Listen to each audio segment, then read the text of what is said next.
네, 법학개론 3주차 네 번째 수업 시작하겠습니다. 법률행위의 무효와 취소 부분인데요. 법률행위의 무효는 의의를 보시면요. 법률행위 성립 당시부터 당연히 효력이 발생하지 않는 것입니다. 그래서 효력이 발생하지 않는 것이 성립 당시부터 확정되어 있는 것, 이것이 무효가 되겠습니다. 법률행위가 무효가 되면 당사자가 의혹한 법률 효과가 발생하지 않게 됩니다.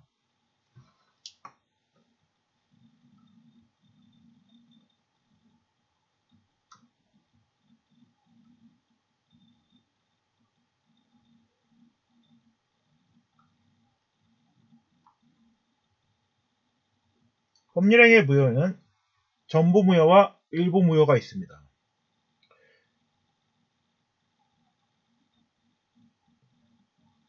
법률행위의 일부가 무효인 때는 전부가 무효인 것을 원칙으로 합니다.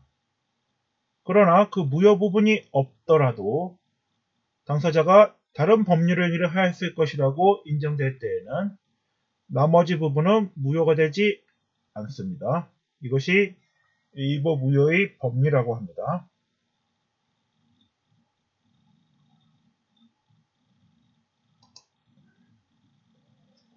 무효행위의 전환이라는 것은요. X라는 행위로서는 무효인 법률행위가 Y라는 행위로서는 유효한 요건을 갖추고 있을 경우 Y라는 행위로서의 효력을 인정하는 것입니다.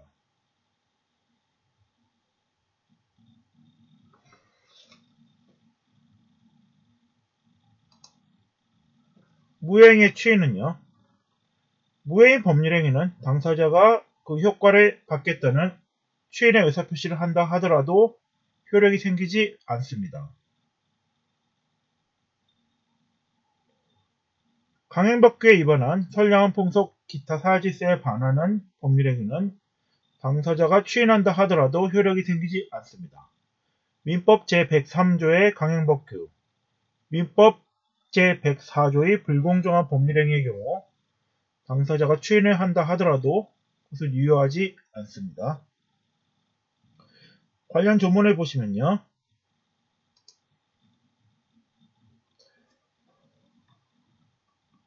법률행위 파트에서 제4절에 무효와 취소가 규정되어 있습니다. 제137조 법률행위의 일부 무효. 법률행위의 일부분이 무효일 때에는 그 전부를 무효로 하는 것이 원칙입니다. 그러나 무효 부분이 없다 하더라도 법률행위를 당사자가 하였을 것이라고 인정될 때에는 나머지 부분은 효력이 있습니다. 138조 무효행위의 전환. 무효인 법률행위가 다른 법률행위 요건을 구비하고 당사자가 그 무효를 알았더라면 다른 법률행위를 하는 것을 의혹하리라고 인정될 때 다른 법률행위로서의 효력을 가집니다. 관련 판례를 보시면요.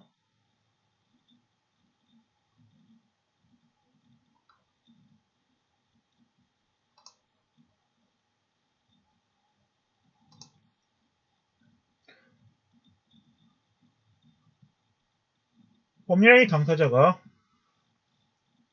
입양에 대해 합의한 후 입양 신고를 하지 않고 친생자 출생 신고를 하였습니다. 이 경우에 친생자 출생 신고로서는 효력이 없다 하더라도 입양으로서의 효력을 갖추고 있다면 입양으로서의 효력을 인정해주는 것.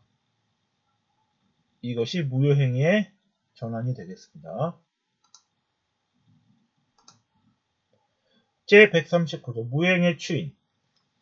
무효인 법률행위는 당사자가 그 법률 효과를 받겠다고 하는 의사표시를 하였다 하더라도 취인의 의사표시를 하였다 하더라도 효력이 없습니다. 그러나 무효임을 알고 취인한 때에는 새로운 법률행위를 한 것으로 봅니다.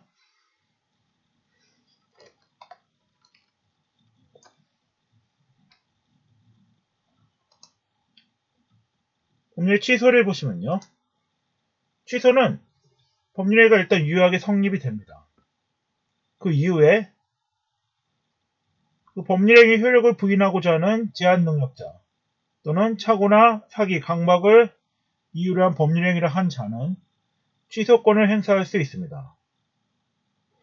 이러한 취소권자가 취소권을 행사한 경우 그 법률행위는 계약 당시로, 법률행위 당시로 소급하여 효력이 없게 됩니다. 무효가 됩니다.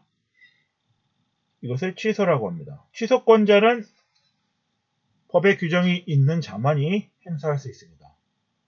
제한능력자, 착오, 사기, 강박에 의한 의사표시를 한 자, 그 대리인이나 승계인이 취소권자가 됩니다. 무효의 경우 누구든지 무효를 주장할 수 있지만 취소의 경우에는 취소권자만이 취소권을 행사할 수 있습니다. 취소를 하게 되면요. 제한 능력을 이유로 한 취소는 누구에게든 주장할 수 있는 절대적 취소입니다. 그러나 착오, 사기, 강박을 이유로 한 취소는 선의의 제3자에 대해서는 그 무효를 주장할 수 없는 상대적 취소가 되겠습니다.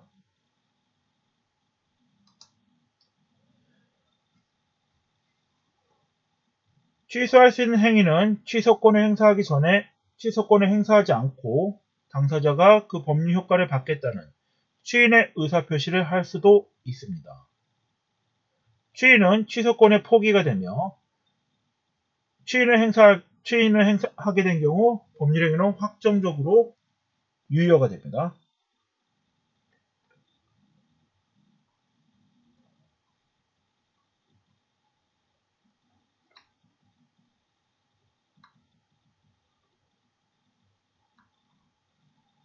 그럼 관련 조문을 보시면요. 140조 법률행위 취소권자 취소할 수 있는 법률행위는 제한능력자, 미성년자라든가 피성년 후견인, 피한정 후견인 이런 사람들이 되겠습니다. 착오에 의한 의사표시를 한 자, 민법 109조에서 규정하고 있고요. 사기 강박에 의한 의사표시를 한 자, 110조에서 규정하고 있습니다. 그의 대리나 승계인만이 취소권을 행사할 수 있습니다. 대리인의 경우에는 취소에 관한 수권을 본인으로부터 받아야지 취소권을 행사할 수 있습니다. 141조에서는요. 취소의 효과로서 취소를 할 경우 소급해서 처음부터 무효가 됩니다. 제한능력자의 경우에는 현존이익 한도에서 상환할 책임이 있습니다.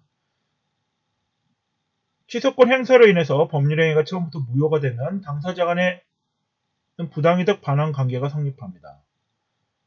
이 무효의 원인을 알지 못한 선의자는 현존이익을 반환하면 되고 무효의 원인을 알고서 행위를 하였던 자는 악의자는 받은 이익의 이자 그리고 손해가 있다면 손해까지 배상하여야 합니다. 그러나 제한능력자의 경우에는 법이 제한능력자를 보호해주고 있기 때문에 선의 악이 불문하고 현존이익만 반환하면 됩니다. 제142조에 보시면요. 취소할 수 있는 법률행위는 상대방에 대한 의사표시를 합니다. 취소할 수 있는 행위를 취인한 후에는 확정적으로 유효가 되기 때문에 취인 후에는 취소하지 못하도록 하고 있습니다. 그리고 취인은 취소의 원인이 소멸된 후에 하여야 합니다. 미성년자의 경우 성년이 된 후에 취소권을 행사할 수 있고 사기나 강박을 당한 자의 경우에는 사기나 강박에서 벗어난 후에 취소권을 행사할 수 있습니다.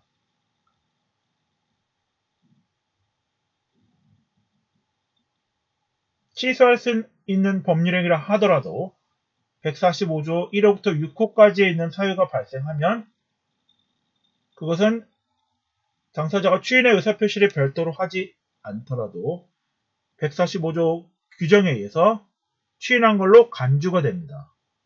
취인한 걸로 간주가 되면 법률행위는 확정적으로 유효가 돼서 취소권을 행사할 수 없게 됩니다. 취소권의 행사기간이 146조에 취인할 수 있는 날로부터 3년, 법률행위를 한 날로부터 10년 내에 행사하도록 제척기간을 두고 있습니다.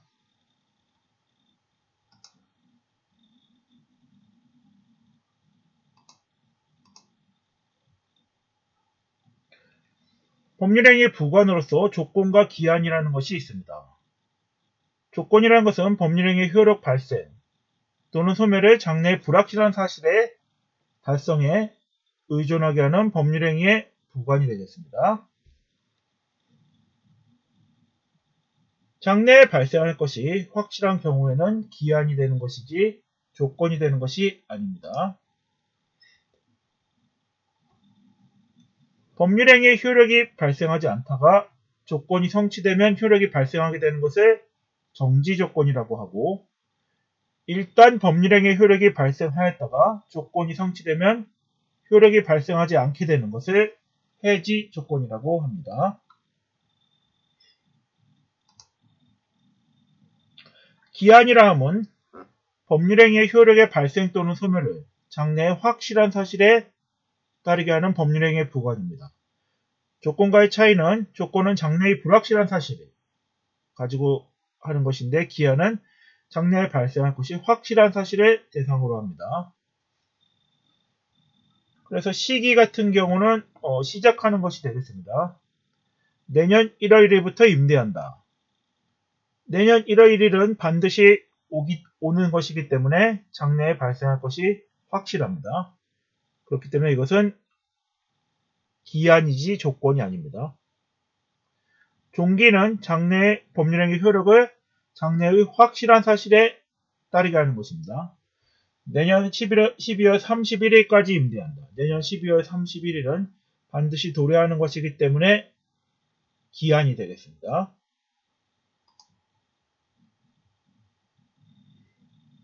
이상으로 무효와 취소, 조건과 기한에 대해 살펴보았습니다. 여기까지 하겠습니다.